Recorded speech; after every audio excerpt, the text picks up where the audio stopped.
Hello everyone.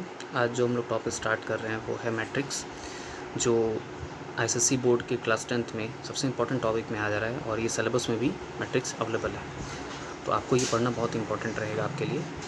और ये CBSE board के क्लास 12th में भी आपको देखने को मिल जाएगा। मैट्रिक्स जो है, मैट्रिक्स किसी भी नंबर्स को अगर हम एक फॉर्मेट में लिख देते हैं इस तरीके से ब्रैकेट में करके एक सिस्टम से, तो इसको मैट्रिक्स कहते हैं। जैसे नंबर रो में भी हो सकता है और कॉलम में भी हो सकता है, या रो कॉलम दोनों में हो सकता है।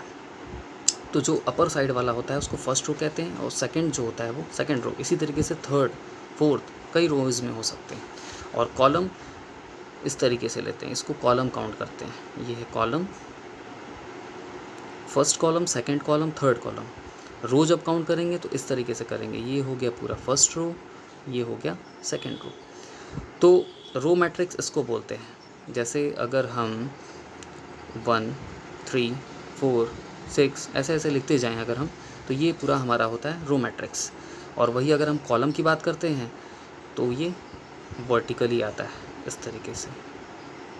ठीक है, तो आप पहले इसको समझना ज़रूरी है कि फर्स्ट रो क्या होता है। तो जब हम इस तरीके से आते हैं आपका हॉरिजेंटली, तो इसको फर्स्ट रो, देन सेकंड। इसी तरीके से अगर हम वर्टिकली आते हैं तो उसको बोलते हैं कॉलम। तो रो और कॉलम मैट्रिक्स यही होता है। जब उसको रो फॉर्मेट में दिया हो तो रो, और कॉलम फॉर्मेट में दिया हो तो कॉलम। अब स्क्वायर मैट्रिक्स क्या होता है, ये भी मैट्रिक्स में ही आता है। स्क्वायर मैट्रिक्स का मतलब सिंपल है कि अगर हम 0, 1, 2, 3 इस तरीके से लिख दें और एक स्क्वायर फॉर्मेट हो लाइक दिस, तो ये होता है स्क्वायर मैट्रिक्स। ठीक है, तो स्क्वायर मैट्रिक्स में क्या होता है, तो 4 डिजिट्स हो सकते हैं, या फिर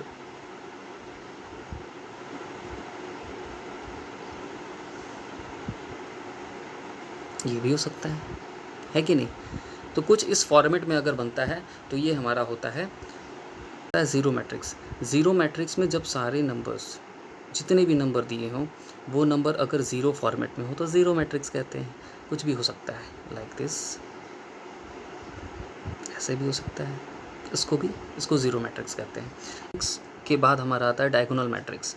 डायगोनल मैट्रिक्स में क्या होता है कि जो डायगोनली हम जाते हैं लाइक दिस, तो इसमें क्या होता है, इसके बाद के अदर जो नंबर होते हैं वो हमारे ज़ीरो होते हैं, इसको हम बोलते हैं डायगोनल मैट्रिक्स।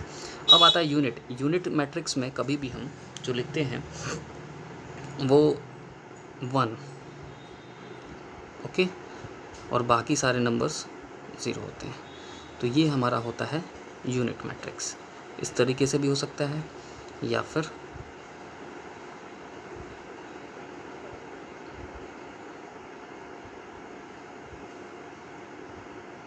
इस तरीके से भी यूनिट मैट्रिक्स हो सकता है।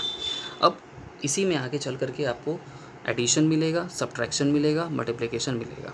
मैट्रिक्स में कैसे एडिशन करते हैं, कैसे सब्ट्रैक्शन करते हैं, और किस तरीके से मल्टीप्लिकेशन करते हैं, ये सारी चीज़ें इसमें आपको मिलेंगी मैट्रिक्स में।